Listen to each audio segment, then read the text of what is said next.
And that thing in America, it is the one that has kept majority of Kenyans in America stagnant from growth, coming from the same poverty, coming from the same misery, coming from the same lack. You could be the most driven person, but if you are surrounded by chaos, doubt, and small minds, it will cage you without you even noticing. Tell me that does not describe the Kenyans you know in Australia, or the Kenyans I know in America. You leave your country so clear-eyed of the dreams, of the things you want to achieve. And then you go congregate with people from the same God-forsaken third world that you came from. And the only thing you're sharing amongst yourself is the smallness. Just mediocre nonsense. Simply because you have the same skin color. It makes a lot of sense. But you see, with the hard mentality you're talking about, you will never understand that that's what you're in. Because most of the times, we just do the same things. We still talking the same things, just silly things. Even men here who are 30, 40 years, you would be shocked to realize what they are talking about, what's in their mind. All of them are in shit. All of them are in shit. Of course. Because they associated themselves with fellow Kenyans. Coming from where I come from, I think I'm attached to thinking in. You see how sheep follow each other in a one direction. Yeah.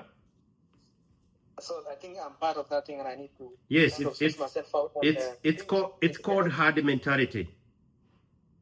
Yeah. And that thing in America, it is the one that has kept majority of Kenyans in America stagnant from growth. Because they do what other people do. Everybody is working in this nursing home, in this hospital, in this nursing career pathway, and everybody now pipes their way in there. And so it's a collection of averages, very regular, ineffective mindset. Yeah, and that's what I really don't like. I really don't like doing things that everyone is just doing without questioning. Yes. Yeah. So you have to separate yourself from the group mindset so that you can excel and grow outside of the norms. And I've said this multiple times because I always intended to sound like an insult. How can you come from a third world and still congregate with the people from the same third world? What is this thing that you're teaching each other that you couldn't teach each other home to stay home? I've heard of that thing. And I listened to it, and it makes a lot of sense. But you see, with the hard mentality you're talking about, you will never understand that that's what you're in. Because most of the times, we just do the same things. We still talking the same things, just silly things. Even men here who are 30, 40 years, you would be shocked to realize what they are talking about, what's in their minds. Well, I tend to most of the times associate with men who are older than me, because I live with people who are old. So when they come and we talk, I realize I'm in a very wrong group, because the things they are talking about doesn't make sense. I have talked to 4 different Kenyans in Australia before you. Yes. I have talked to a young man in Taiwan.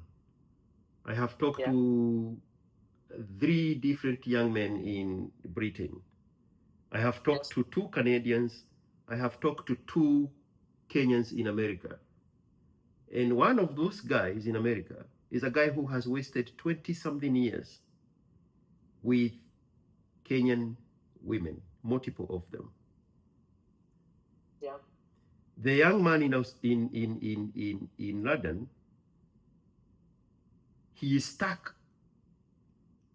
and he's worried about running out of time because he went there on a nursing program for 4 years. He's worried about running out of time without having achieved anything, but he has attached himself with a Kenyan woman who is older than him and has a child back in Kenya. Is the one I was making fun of him, and I was telling him he's stepdaddy emeritus. You remember that guy? Yeah. I've listened to that, but I think long time. Then the guy in Australia, in Taiwan, it's a young man, 30 years old. He's the only black kid in a Taiwanese school, but he has attached himself with a South African black woman who is older than he is, coming from the same poverty, coming from the same misery, coming from the same lack, coming from the same potential of looking for opportunities in Asia. The trajectory of the men I have spoken to from your country, Australia, all of them are in shit. All of them are in shit. Because they associated themselves with fellow Kenyans in Australia. All of them. There is one episode I cannot even post. It's a private conversation. Because of how bad this guy has been Okotwad. No, you have to do it. These people, like you just had a tip of the iceberg. Oh, the stories in Australia is worst. I should tell you that. There is a guy in London, and it's also part of the stories I cannot give out. Yeah. He went there with his woman, or he brought the woman to Australia, to London. Yes. And immediately the woman started out-earning him.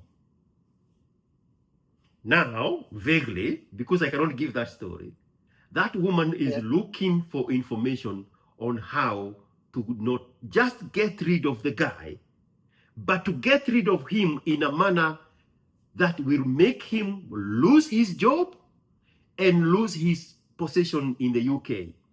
She wants him destroyed and taken back to Kenya. He brought her to the UK.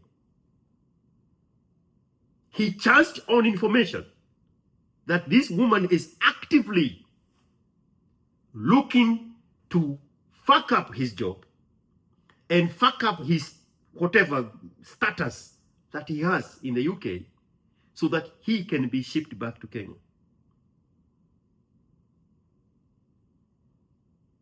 If you remove the factor of associating with the same people that you came from your fucked up third world, all those problems would not exist.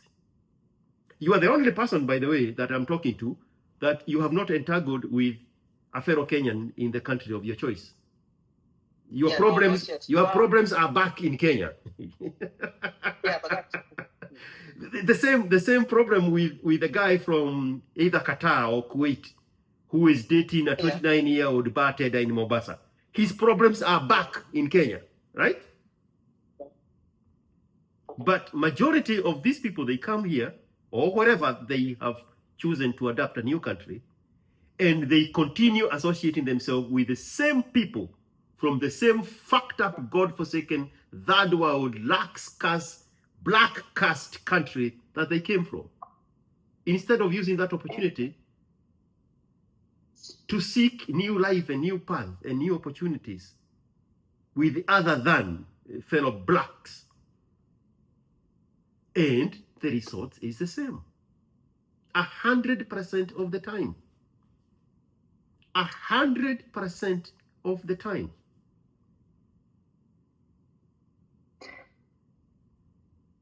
The stories I have heard now on text from Australian young men that I have not had a chance to sit down and talk to them. When you hear one, you have heard all of them. They are all the same story. Remember that guy that was chased away from his own house, and he had a baby monitor that he could listen into the conversation between his wife and her auntie. Yes, I've heard of that. I've heard of that story. Yes. If there was no interacting with a Kenyan woman, would he be in that position? No. If he had not interacted with Kenyans in his business, would the Kenyans be trying to kill his business? No. That is my position with herd mentality. And herd is H-E-R-D, like the cattle, like wild animals that flock together because they are of the same kind. Blindly. Fucked up mentality. You need to isolate yourself. You need to separate yourself from the fold. Branch out, like Elon Musk, an African American from South Africa. But he's not building his companies in South Africa. There are a lot of coastlines where he could be launching his kabooms into the space from South Africa. He doesn't do that. He channeled a new life, a new path. When he sold eBay, he had enough money to live comfortably for the rest of his life. But because he had associated himself with the right people, with people who do not think small, he kept getting bigger and getting bigger. What do the Kenyans in Australia do? I don't know, but I know what the Kenyans in America do is exactly what the Kenyans in Australia do. They congregate together around these abstract Kenyan holidays. So it's Jamhuri Day, but in Australia. It's a Kenyatta Day, but in Australia. And they sit together and they bring beer and they bring women and they bring loud music and they act like the niggers they are, wasting time, exchanging nothing but smallness. Why would you consciously choose to be that? What could be going on in your psyche that you have gone all that far to stay the same?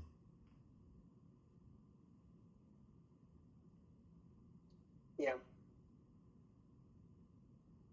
Be selfish with your time. Be selfish with your company. Be very careful with the company you keep. Let me read you something I saw the other day. Now that we're on that topic.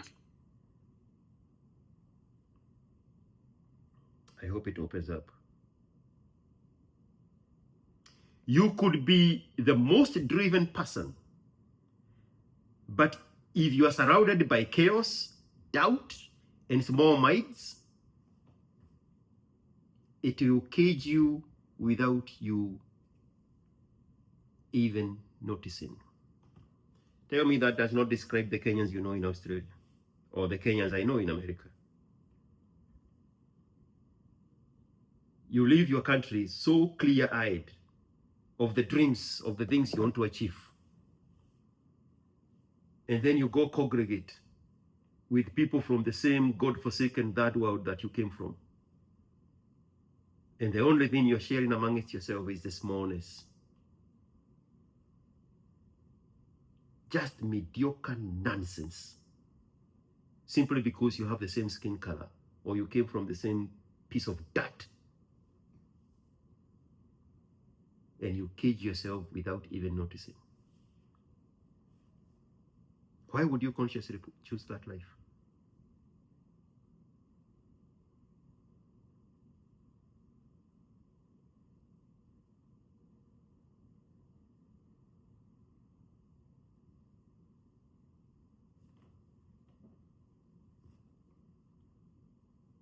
Yeah, it's this information is like I'm listening to your podcast now.